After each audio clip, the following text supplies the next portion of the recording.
Hello, this is Mrs. Coffee. Today I am going to show you how to make popcorn using convection heating.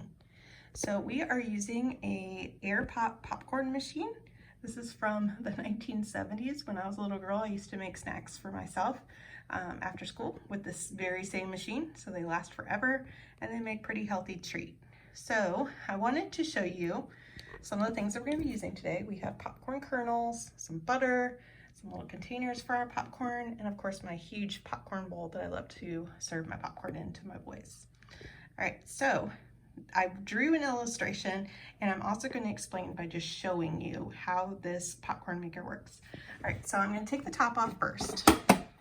All right, so at the bottom there is a cord and it attaches to the wall, to the electrical outlet, and the electricity goes to a little burner at the bottom of the popcorn maker, just like you would have on your stovetop, but it's just smaller.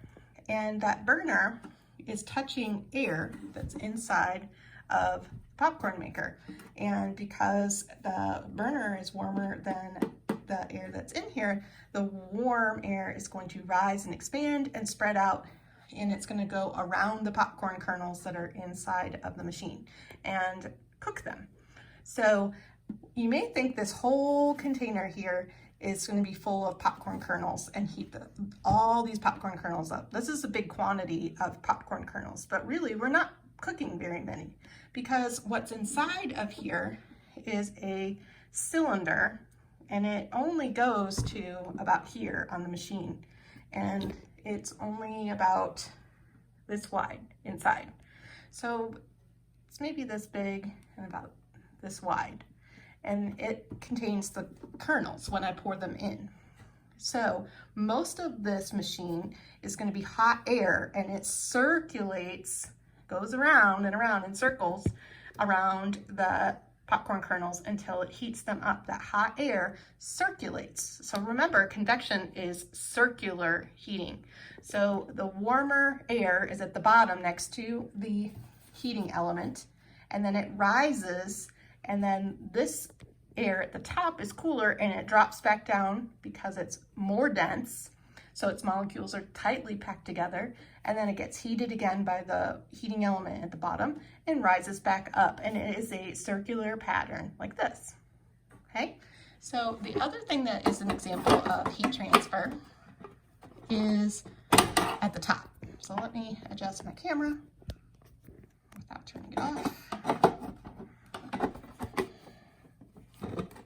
Okay, so now I have my top on. And this is a little butter reservoir. So I'm going to put my stick of butter, half a stick of butter, because I couldn't imagine putting an entire stick of butter in my popcorn. And it just fits in this little holder right here. And then the heat that is rising from the popcorn maker as it's cooking and has that hot air is going to make that butter melt onto the popcorn that's going to be in the bowl underneath this little sheet. All right, so I'm going to recap again how this works, and then we'll actually make the popcorn. All right, so I drew a picture here to try to explain to you. All right, so we have to have a heat source in order to cook something. So down here at the bottom is where that cord is connected to the coil, the heating element at the bottom. And then that heating element heats up air that's surrounding that metal cylinder. This is a metal cylinder in the middle that holds the popcorn kernels, and it's got little holes all the way around that cylinder to let that hot air in so it can cook the kernels that are at the bottom. And it also spins. So when it's spinning, it's getting hot air all the way around it. Okay, so the popcorn kernels, when they reach about 100 degrees, they are going to have a state change. So there is moisture, which is water, inside of the popcorn kernels, just a little tiny bit, and that's all it needs. So that water will change from a liquid into a gas when it gets about 100 degrees Fahrenheit. So it will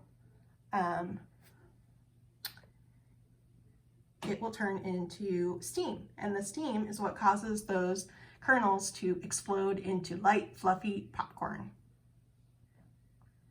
All right, so we are ready to start. Oh, and when the popcorn gets light and fluffy, it's lighter than those kernels at the bottom, and it is spinning down at the bottom, so it rises up to the top and comes out the chute. So that's what happens. All right, so we are going to go ahead and get started on making the popcorn. It's going to be a little bit noisy, so you just have to be patient and cover your ears if it's too noisy for you. I'm going to put my bowl to catch the popcorn. First, I need to add some popcorn to the machine. So there is this handy dandy little measuring tool at the top. So all I do is close the measuring tool at the top and pour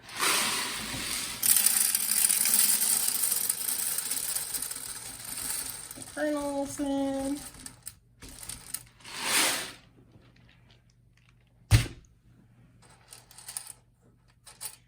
And you know what? I realized just now that I said it has to reach 100 degrees Fahrenheit for those popcorn kernels to change state, but it's actually Celsius. 100 degrees Celsius is the boiling point for water. So I apologize, I misspoke, but it's the boiling point of water is 100 degrees Celsius, not Fahrenheit. So anyway, this is what our popcorn will look like before we drop it down into the heating element. So I am going to go ahead and plug it in, and this is where it is going to get a little bit noisy.